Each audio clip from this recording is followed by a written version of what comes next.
The Last Stand of Hope. The alarm pierced through Commander Sarah Chen's sleep like a needle through silk. Red emergency lights pulsed across her quarters aboard the research station Helios, casting crimson shadows that danced across the walls. She was on her feet before her mind fully registered consciousness, muscle memory from years of emergency drills taking over. "Status report," she barked, her voice still rough with sleep as she pulled on her uniform. The AI's smooth voice filled her quarters. "Unknown vessel detected in Sector 7, Commander. Energy signature doesn't match any known configurations in our database. The vessel appears to be operating on minimal power and is drifting toward the station's gravitational field." Sarah's fingers froze mid-button. Sector 7 was supposed to be empty space, a buffer zone between human territory and the vast unknown. The nearest settled system was light years away. "Show me." A holographic display materialized before her, showing a ship unlike anything she'd seen in her 15 years of deep space service. Its design was organic, almost crystalline, with sweeping lines that seemed to flow like frozen water. But what caught her attention wasn't its alien beauty, it was the obvious damage. Entire sections of the hull were blackened and warped, and through the gaps she could see internal systems flickering weakly like a dying heartbeat. "Life signs. Faint readings detected, Commander. At least 4 distinct signatures, but the vessel's hull composition is interfering with detailed scans." Sarah finished securing her uniform and strode toward the bridge, her mind racing through protocols and possibilities. First contact scenarios were above her pay grade. She was a research station commander, not a diplomatic officer. But those life signs were fading, and the nearest Federation vessel was days away. The bridge was already bustling with activity when she arrived, her senior staff having responded to the emergency alert. Lieutenant Rivera, her head of security, looked up from his console with tension evident in his shoulders. "Commander, the vessel will enter our gravitational influence in 17 minutes. Their power systems are critically unstable. If we don't intervene, they'll be pulled into a decay orbit. In other words, they'll crash," Sarah muttered. She studied the tactical display, weighing options against regulations. "How close can we get with the tractor beam?" "Within range in 5 minutes, but Commander," Rivera hesitated. "Regulations state that all first contact scenarios must be referred to Central Command. And by the time we get approval, we'll be recovering bodies instead of survivors." Sarah straightened. Decision made. "Initialize tractor beam procedures. Dr. Patel, prep medical bay for possible alien physiology. Lieutenant Rivera, I want a security team ready, but weapons set to stun only. Whatever's out there, they're in no condition to fight." The next 20 minutes were a carefully choreographed dance of technical precision. The tractor beam locked onto the alien vessel with delicate adjustments, slowly drawing it toward their primary docking bay. Up close, the damage looked even worse. The hull material, something like crystalline metal, was fractured in patterns that suggested weapons fire. Sarah led the reception team personally, sealed in an environmental suit as the docking bay repressurized. The alien ship's airlock was compatible with their systems, a coincidence that tugged at her curiosity. But it took their engineers precious minutes to interface with the foreign technology. When the airlock finally cycled open, Sarah was the first to step through. The interior of the vessel was dimly lit by emergency lighting that cast an ethereal blue glow across surfaces that seemed to shift between metal and crystal. The air was breathable but thin, and her suit's sensors detected elevated levels of an unknown gas mixture. They found the survivors in what appeared to be the ship's medical bay. 3 small forms huddled together on a single bed, while a taller figure stood protectively in front of them, holding what might have been a weapon. The alien was humanoid but clearly not human. Her skin had a silvery iridescence, and patterns of light pulsed beneath it like flowing circuits. But it was her eyes that caught Sarah's attention. Solid white with no visible pupils, yet somehow conveying both fear and fierce determination. Sarah slowly raised her hands, palms out, and unlatched her helmet. "I'm Commander Sarah Chen of the research station Helios. We're here to help." The alien's weapon hand trembled. When she spoke, it was in accented but clear English, each word seeming to cost her tremendous effort. "My children, please. They haven't eaten in days. The replication systems failed." Sarah took a careful step forward, noting how the alien swayed on her feet. Up close, she could see that what she'd taken for flowing circuit patterns were actually bioluminescent markings, but they were flickering weakly. "We have food, medical care. You're safe now." The weapon clattered to the floor as the alien's strength finally gave out. Sarah lunged forward to catch her before she could fall, finding her surprisingly light despite being nearly as tall as herself. Over the alien's shoulder, she could now see the children clearly. They shared their mother's silvery skin and bioluminescent markings, but theirs were so dim they were barely visible. "Rivera," Sarah called over her shoulder, "get Dr. Patel in here now, and have the galley prepare everything. Anything they can spare." The alien's fingers clutched weakly at Sarah's suit. "I am Nara. We are Lyrian. Our colony, everyone, gone. The plague." Her voice cracked. "These three are all that remain. I thought I could save them myself, but you did save them," Sarah said firmly. "You got them here. Let us help with the rest." Naira's white eyes searched Sarah's face for a long moment before she nodded once and slumped unconscious in her arms. As medical teams rushed in with stretchers, Sarah found herself unable to look away from the three children, still huddled together, watching everything with wide, frightened eyes that seemed to glow faintly in the dim light. Something about their fear, their desperate need for protection, struck a chord deep within her. She'd joined the space service to explore, to discover, to push the boundaries of human knowledge.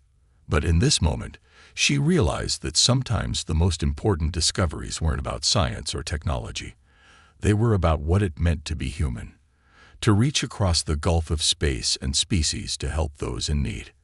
As she followed the medical teams out of the alien vessel, Sarah's mind was already racing ahead to the challenges they'd face, feeding and caring for aliens whose biology they barely understood, explaining this to Central Command, navigating the political implications of first contact with a species fleeing some sort of catastrophe.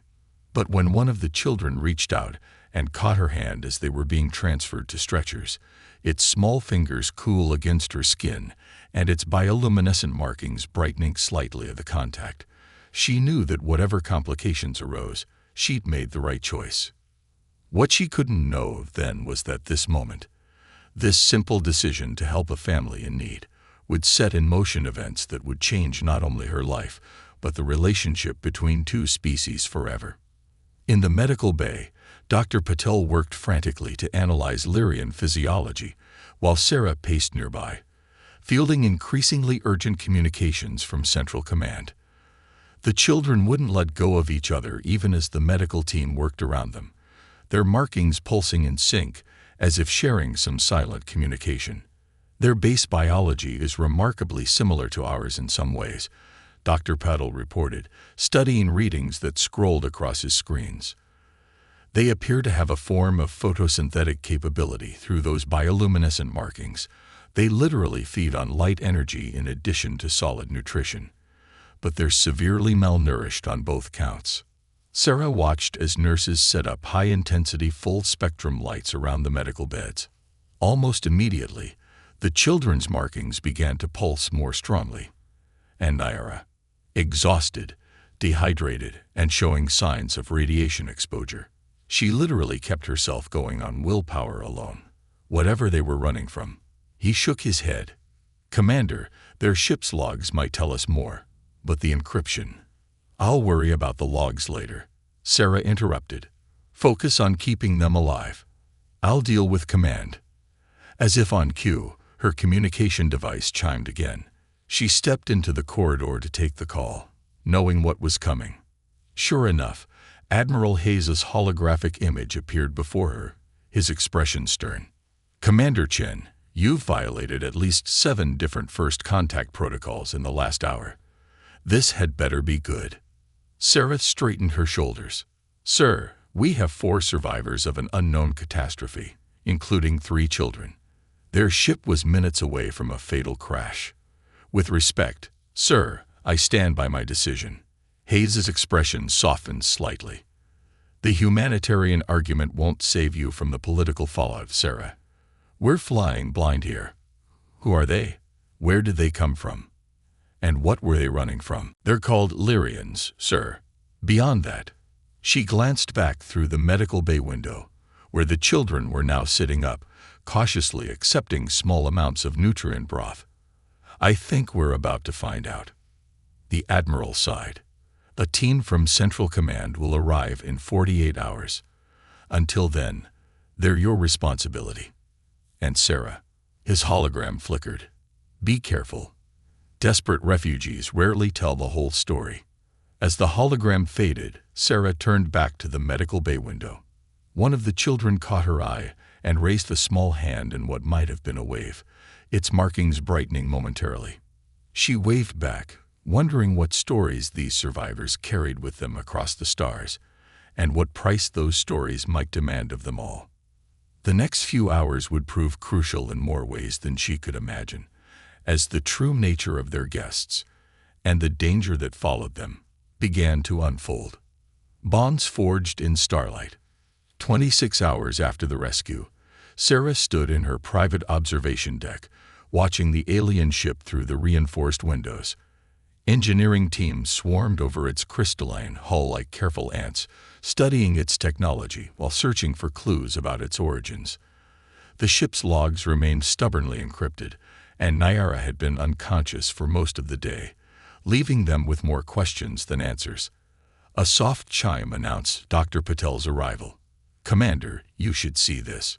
Sarah turned from the window, noting the troubled look on her chief medical officer's face. "What have you found?"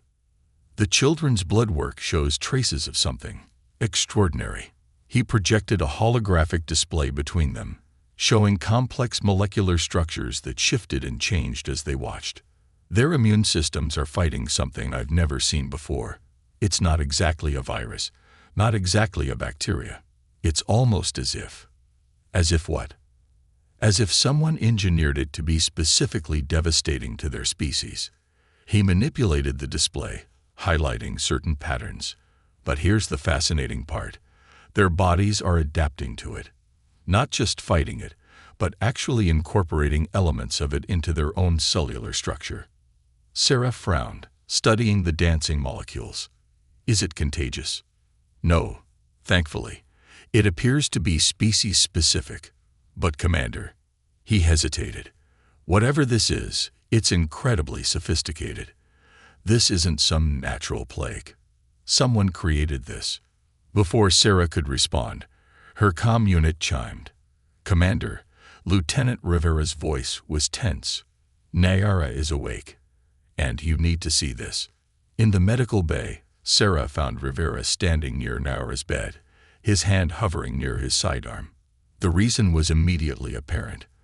Nyara was sitting up, her white eyes fixed on a holographic display she'd somehow activated from her bed, showing what appeared to be star charts and complex mathematical formulae. The 3 children were also awake, huddled together on the next bed, their markings pulsing with synchronized patterns that seemed almost like code. When Sarah entered, they turned to look at her in unison, their eyes glowing slightly brighter. "Commander," Nyara's voice was stronger now, though still carrying an edge of exhaustion. "I owe you an explanation." "Several, I think," Sarah replied, pulling up a chair. "Starting with how you know our language so well, and what exactly you're running from." Nyara's markings flickered in what might have been amusement. The language was easy. I studied your broadcasts for years. As for what we're running from," her expression darkened, "that's more complicated."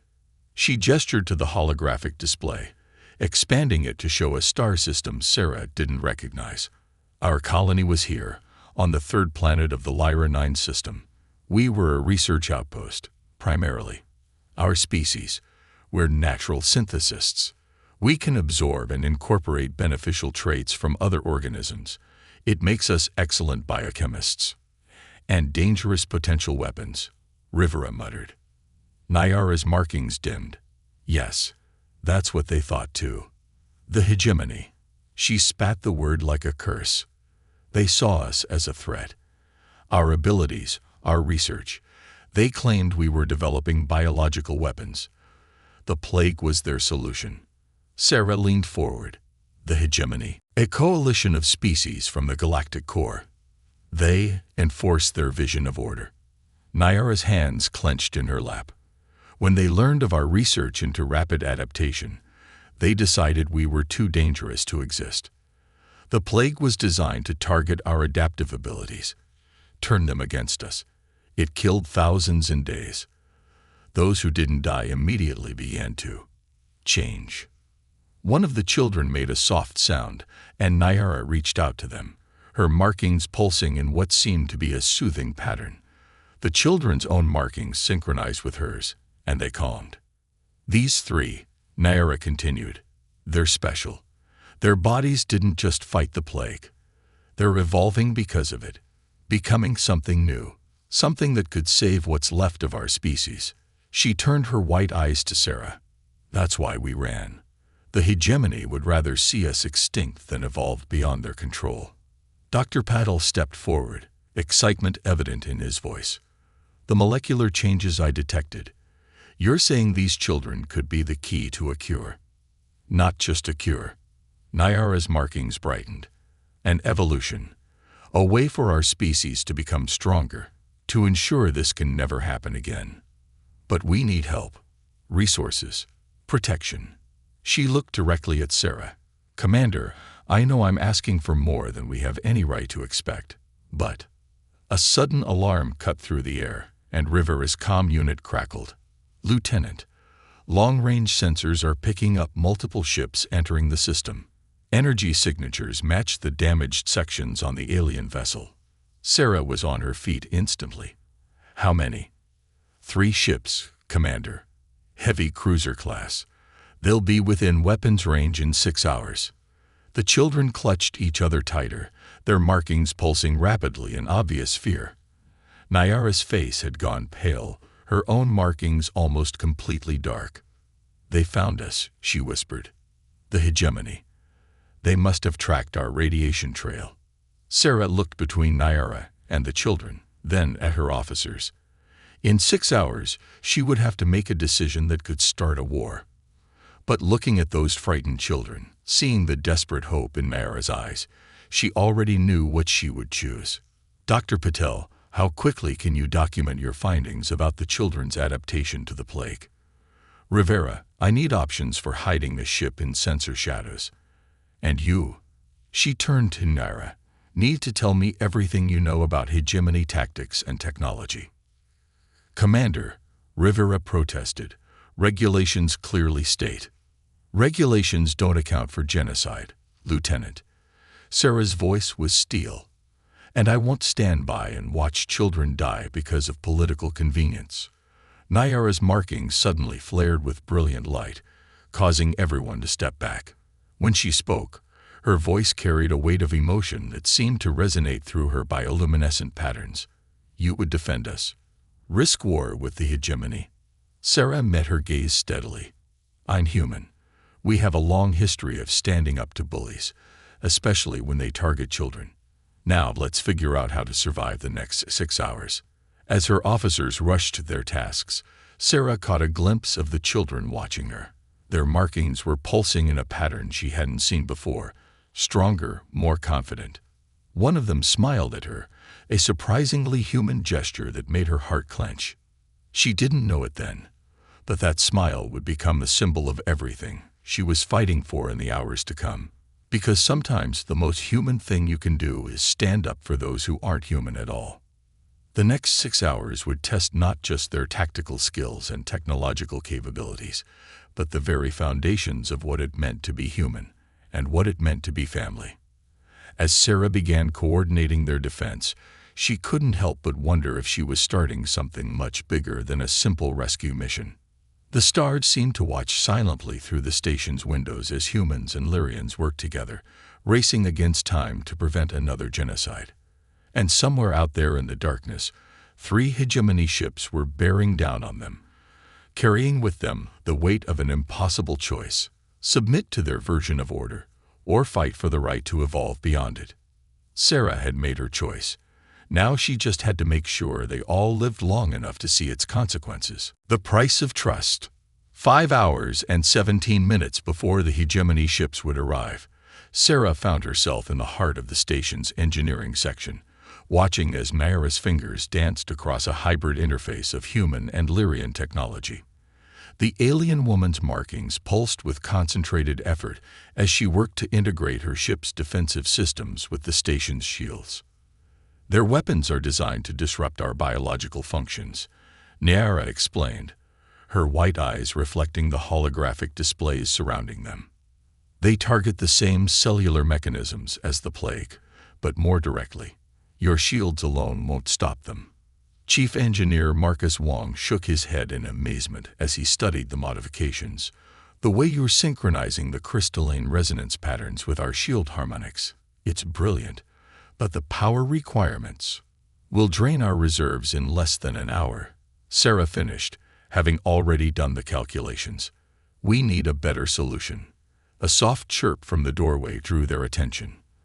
The 3 Lyrian children stood there, their markings pulsing in that synchronized pattern that Sarah had come to recognize as their way of communicating. The oldest, who they'd learned was called Lyra, stepped forward. "We can help," she said in careful English, her voice musical and strange. "Our bodies, the changes, we can channel energy." Naira's markings flared with alarm. "No, it's too dangerous. You're not strong enough yet." "What exactly are they suggesting?" Sarah asked, looking between mother and children. Before Naira could answer, Dr. Patel burst into the room, his dark eyes bright with excitement. "Commander, you need to see this." He projected his latest findings into the air between them. The children's cellular adaptation isn't just fighting the plague. It's creating an entirely new form of energy conversion. Their bodies are becoming living power sources. "And weapons," Naira added quietly, her markings dimming. "That's what I was trying to protect them from. The hegemony doesn't just want to destroy us. They want to prevent us from becoming something they can't control. These children represent an evolutionary leap that could change the balance of power in the galaxy." Sarah studied the children thoughtfully. Their markings pulsed steadily now, showing none of the fear they'd displayed earlier. "It's their choice," she said finally. "They understand the risks better than any of us." "You don't understand." Naira's voice cracked. "There's something I haven't told you. Something I should have said immediately." She waved her hand, and new data filled the displays. Research files, experiment logs, molecular diagrams. I wasn't just studying the plague. I helped create it. The silence that followed was deafening. Lieutenant Rivera, who had been quietly monitoring communications, reached for his weapon. Sarah held up a hand to stop him, her eyes fixed on Naira. "Explain." "I was the lead researcher at our colony's bioengineering facility." Naira's markings pulsed with shame and determination. "The hegemony didn't just attack us. They corrupted our own research. They took our studies on accelerated evolution and twisted them into a weapon. I tried to stop it, to modify the plague's structure when I realized what they intended. But," she looked at her children, her white eyes shimmering with moisture, "I failed. By the time I understood the full scope of their plan, it was too late. The only thing I could do was try to save those who showed signs of adapting." Sarah felt the weight of command pressing down on her shoulders. Everything she thought she knew about the situation had just shifted. She looked at Rivera, saw the suspicion in his eyes, then at Dr. Patel, who was already absorbed in studying the new data with professional fascination. 4 hours and 43 minutes until the hegemony arrives, Rivera reminded them tensely. Sarah made her decision. "Your past actions matter less than your current ones. Right now, we need every advantage we can get." She turned to the children. "If you're willing to help, we'll find a way to do it safely." The youngest child, barely more than a toddler, stepped forward and took Sarah's hand, Where their skin touched, Sarah felt a slight tingling sensation, and the child's markings brightened considerably. A sense of peace and determination flowed through the contact, almost as if they're empaths, she realized aloud, looking at Nara for confirmation. Another recent development. Nyara nodded. The plague was meant to destroy our adaptive abilities. Instead, in these three, it's accelerating them. They're becoming something entirely new. Dr. Patel was practically bouncing with excitement. Commander, if we could harness their energy conversion abilities and link them with both our shields and Nyara's crystalline technology, we might have a chance, Sarah finished. She squeezed the small hand in hers gently before letting go. But we do this carefully. These are children, not weapons. The next 3 hours were a blur of activity. While engineering worked to modify the shield systems, Dr. Patel designed special chambers that would allow the children to safely channel their energy into the station's power grid. Nyara worked tirelessly, her expertise in both biology and technology proving invaluable. Sarah split her time between overseeing the preparations and trying to contact Central Command. But the hegemony ships were now causing interference in their long-range communications. They would face this threat alone. With just under an hour remaining, Sarah stood in the modified medical bay, watching as Dr. Patel settled the children into their chambers. Each pod was filled with a luminescent fluid that would help conduct and regulate their energy output while protecting their still-developing bodies. It's not too late to evacuate you and the children, Sarah told Nyara, who hadn't left her children's side. We could try to hide your ship in the system's asteroid field. Nyara's markings pulsed with a pattern Sarah had come to recognize as determination. No more running. My work helped create this situation. I need to help end it. She hesitated, then added softly, why are you really helping us, after what I revealed about my involvement? Sarah watched as the children's markings began to synchronize with the shield harmonics, their natural bioluminescence taking on a rhythmic pulse that matched the station's power systems. Because doing the right thing isn't about choosing sides, she answered. It's about protecting those who need protection and standing up to those who abuse power, regardless of species or past actions. A sudden alert blared through the station. Rivera's voice came over the comm. Commander, the hegemony ships have accelerated. They'll be here in 15 minutes. Sarah straightened, her command mask falling into place. Battle stations, all non-essential personnel to emergency shelters. She turned to Nara. Ready? The alien woman's markings flared with a brightness Sarah hadn't seen before. Ready to show the hegemony that evolution isn't something they can control. As they rushed to their positions, Sarah caught a final glimpse of the children in their pods. Their markings were pulsing with a steady, powerful light that seemed to promise something new, something that transcended the boundaries between their species. Whatever happened in the next few minutes would determine not just their fate, but possibly the future of human-alien relations and the very course of evolution itself. The hegemony was coming, bringing with them all the force of their rigid ideology and fear of change. But in this human research station, an unlikely family of two species had chosen to stand together, to fight for the right to grow, to change, to become something more than what others would limit them to be. Sarah took her position on the bridge, watching as the enemy ships dropped out of faster-than-light travel into normal space. They were massive, their hulls covered in weapon arrays that glowed with sickly green energy. This is Commander Sarah Chen of the research station Helios. She broadcast on all frequencies. You are entering restricted human space without authorization. State your intentions. The response came in a voice that seemed to scrape against her ears. We claim jurisdiction in pursuit of dangerous biological weapons. Surrender the Lyrian fugitives immediately. Sarah's hand tightened on her command chair. The real battle was about to begin, and with it would come choices that would test not just their defensive capabilities, but the very nature of humanity's place in the galaxy. Behind her, she could feel the station's power systems humming with new energy as the children began to channel their unique abilities into the shields. Whatever happened next, they would face it together, humans and Lyrians united against those who would deny the right to evolve, to change, to become more than the sum of their parts. Echoes of home. The first shot from the hegemony ships lit up space like artificial lightning, a sickly green beam that struck the station's modified shields. For a moment, Sarah held her breath, watching the energy readouts, but the combined human and Lyrian defenses held, the children's power signature pulsing strong and steady through the station's systems. Their weapons are exactly as Niara predicted, Lieutenant Rivera reported from Tactical, trying to disrupt biological systems through the shields. But the crystalline resonance is deflecting most of the effect. Sarah nodded, her eyes fixed on the massive ships looming before them. Return fire.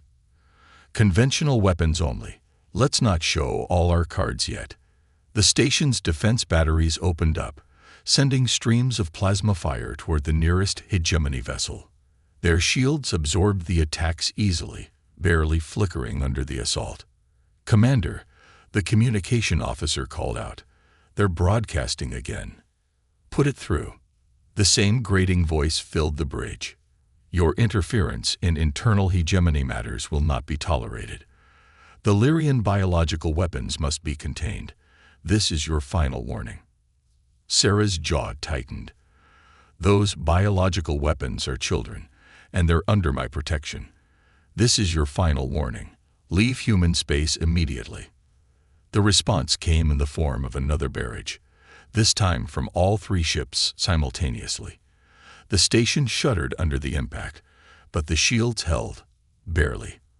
On her command display, Sarah could see the energy readings from the children's chambers starting to fluctuate.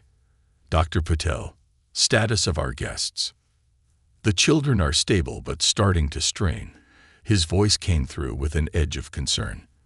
"Their energy output is incredible, but they can't maintain it indefinitely. And Commander, there's something else. The way their abilities are interacting with our technology. It's changing them faster than before." Before Sarah could respond, Niara's voice cut in. "The merge is accelerating their evolution. Every moment they're connected to your systems, they're adapting, learning." There was a mix of pride and fear in her voice. "They're becoming something neither of our species has seen before." Another hit rocked the station. "Shields at 60%. Rivera called out. "We can't take much more of this." Sarah's mind raced through options. They couldn't run. The hegemony ships were faster. They couldn't fight indefinitely. The children would exhaust themselves. They needed something else, something. A sudden surge of foreign emotion washed over her. Determination, courage, and something else she couldn't quite name. She turned to find Lyra, the oldest of the children, standing in the bridge doorway. She'd somehow left her energy chamber, her markings pulsing with intense light. "Lyra, you should be," Sarah began, but stopped as the child raised her hand. When Lyra spoke, her voice seemed to carry echoes of something vast and ancient. "We understand now. What we're becoming. What we need to do." Her markings began to pulse in complex patterns. The plague wasn't just a weapon. It was a key. They feared what it would unlock in us.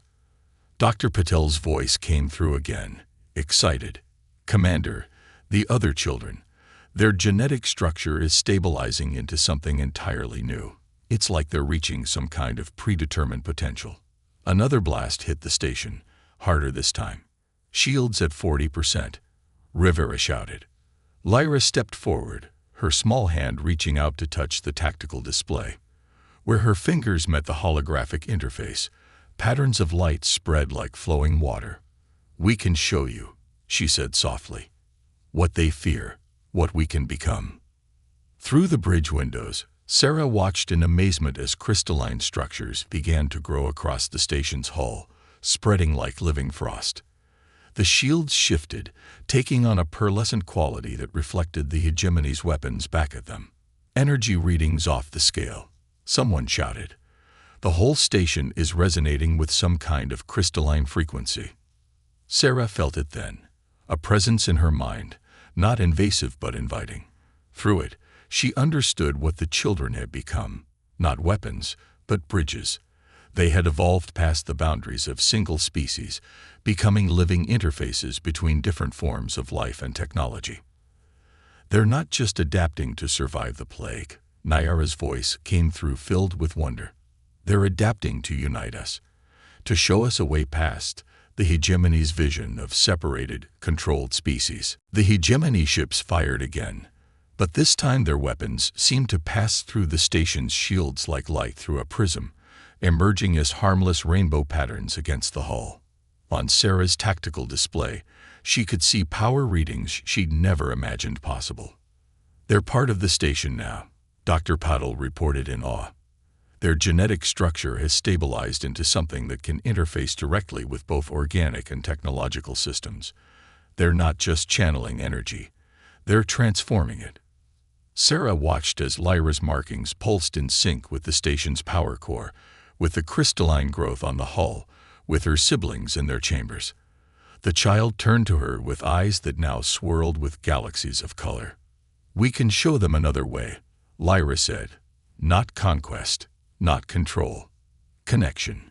She gestured at the tactical display, and new information flowed across it. Specifications for technology that merged biological and mechanical systems in ways Sarah had never imagined possible. "Send it to them," Sarah decided. "All of it. Let them see what they're really fighting against." The data streamed out from the station's communications array, carrying with it proof of what the children had become. Not weapons of war, but keys to a new kind of future. The hegemony ships hung motionless in space as their commanders received the transmission. Minutes passed in tense silence. Then, slowly, the green glow of their weapons faded. The grating voice came through again, but this time it carried a note of uncertainty. This is impossible. The genetic patterns, the technological integration, this goes beyond anything." "Not impossible," Sarah replied firmly. "Evolutionary. These children aren't weapons. They're the next step. For all of us." She stood from her command chair. "You can either accept that species will grow and change, and find new ways to connect, or you can keep fighting it until you're left behind." The silence that followed seemed to stretch forever. Sarah felt Lyra's small hand slip into hers, the child's markings pulsing with calm certainty. Whatever the hegemony chose to do next, they had already won a victory more important than any battle. They had proven that evolution couldn't be controlled or contained, only embraced. Finally, the hegemony commander spoke again. "We require time to analyze this data, to consult with the council." A pause. "A temporary cessation of hostilities may be prudent."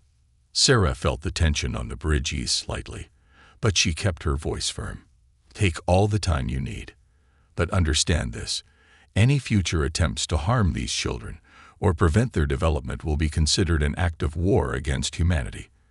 As the hegemony ships began to withdraw, Sarah looked down at Lyra, who was watching the tactical display with those strange, swirling eyes. The child's markings had settled into a steady, peaceful rhythm. "Was this your plan all along?" Sarah asked softly. "To show them what you could become?" Lyra's response carried echoes of both child and something far older. "Not plan. Purpose. Bridge between. Show new way." She looked up at Sarah with a smile that seemed to contain galaxies. "Stay with us? Help show way?" The question caught Sarah off guard, but before she could respond, Nyara's voice came through with an odd note of hope.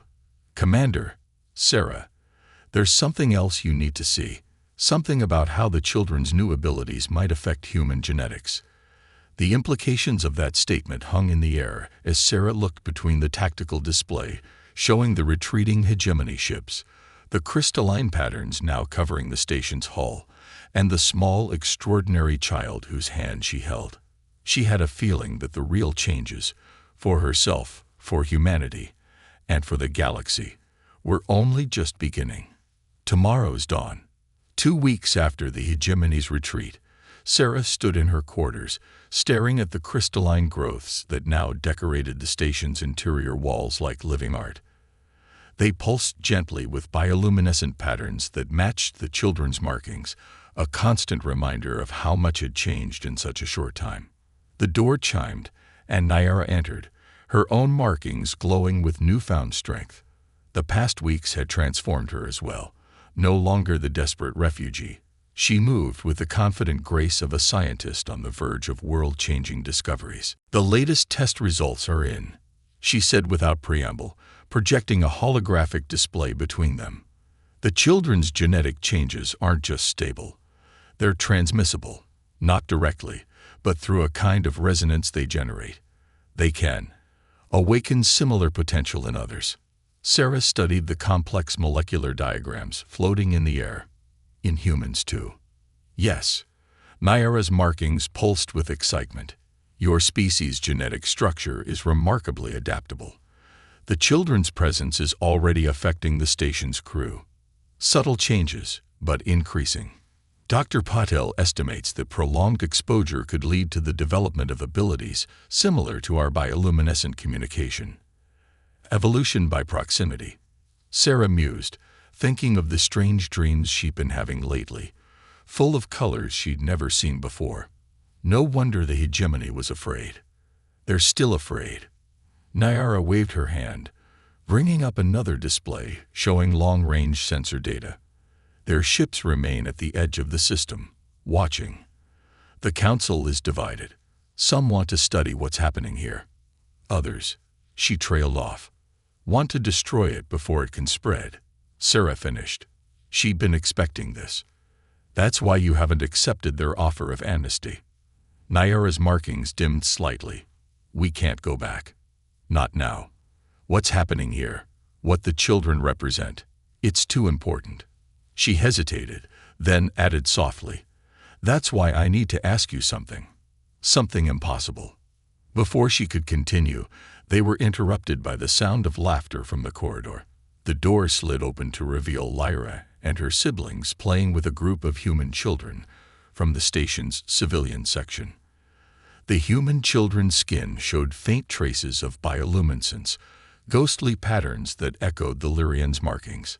"It's happening faster than we predicted," Nyara observed, watching the children interact. "They're natural catalysts for change." Sarah watched as one of the human children attempted to mimic the Lyrian's patterned speech, his skin glowing weakly but distinctly. The parents are fascinated rather than frightened. They see their children growing into something more. Nyara turned to face Sarah directly, her white eyes now swirling with hints of color like her daughter's. "Which brings me to my impossible question. The bonding proposal," Sarah said quietly. She'd known this was coming since she'd seen the genetic reports. "You're not just asking me to protect your family anymore." "No." Nyara's markings pulsed with complex emotions. "I'm asking you to help create a new one, a bridge between our species. The children, they need both of us. Their evolution has made them something between human and Lyrian. They need guides who understand both sides." Sarah watched the playing children again. The changes were becoming more obvious. Human children developing bioluminescent patterns, Lyrian children adopting human gestures and expressions. Two species growing together, evolving into something entirely new. "And the genetic compatibility tests?" she asked, though she already knew the answer. "Show that with the children's influence, a permanent bond is possible." "We could." Nyara's markings flickered with what Sarah had learned to recognize as embarrassment. "We could become true mates, share the raising of all our children, mine and any we might have together." The proposal hung in the air between them, enormous in its implications. Sarah thought about her career, her duties, everything she'd worked for. But she also thought about the past 2 weeks, the joy of teaching the Lyrian children human games, the fascinating discussions with Nyara about the nature of evolution and change, the strange new feelings and perceptions she'd begun to experience. "The hegemony won't just accept this," she said finally. "Even with Central Command support, they'll see it as a threat to their entire system of order." "Good." Nyara's markings flared with sudden intensity. "They should, Because that's exactly what it is. Proof that evolution can't be controlled or contained. That life will always find ways to grow, to change, to become more than what it was. As if in response to her words, the crystalline growths on the walls pulsed with new patterns, and Sarah felt something shift in her mind. A new awareness, a sense of connection to the station, and everyone in it.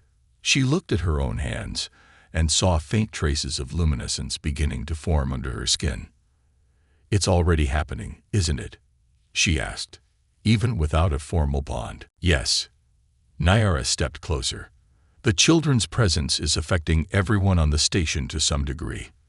But a formal bond between us, it would accelerate the process, create a template for others to follow. Show both our species that there's another path besides conflict or separation." From the corridor came more laughter, and Sarah saw Lyra teaching one of the human children how to form specific patterns with their newfound luminescence. The sight filled her with a strange mix of pride and wonder. "I'll need to inform Central Command," she said finally. "This goes beyond just our station now. The implications for human evolution. They already know." Nyara's markings showed amusement. "Dr. Patel's reports have caused quite a stir. Half the xenobiologists in human space are requesting transfers to the station. The real question is," she held out her hand, markings pulsing with hope and nervousness, "what do you choose?" Sarah looked at the offered hand, remembering the moment 2 weeks ago, when she'd first chosen to help a desperate family against all regulations and common sense. That choice had started them down this path of transformation, not just for themselves but potentially for both their species. She took Nyara's hand and felt the immediate resonance between them, a connection that went beyond physical touch, carrying echoes of possible futures and shared understanding. Her skin began to glow more distinctly where they touched. "I choose evolution," she said firmly. "I choose to help build whatever we're becoming."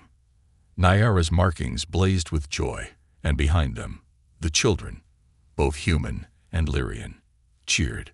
Sarah felt their happiness as a tangible thing, a wave of emotion and connection that rippled through the crystalline structures of the station. The path ahead would not be easy. The hegemony would not simply accept this new paradigm. There would be challenges, resistance, perhaps even conflicts. But looking at the children playing together, their different biologies already finding ways to harmonize and grow, Sarah knew they had begun something unstoppable. Because that was the truth the hegemony feared most. That life would always find a way to evolve, to adapt, to reach across the boundaries of species and space, to forge new connections. And sometimes, the most profound evolution began with the simplest of choices, the choice to help, to trust, to love. As Sarah embraced her new family, her skin glowing with patterns that matched theirs, she felt the station pulse around them like a living heart.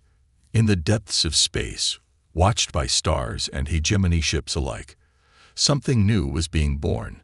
Not just a family, but a future where the boundaries between species were not walls, but bridges to be crossed.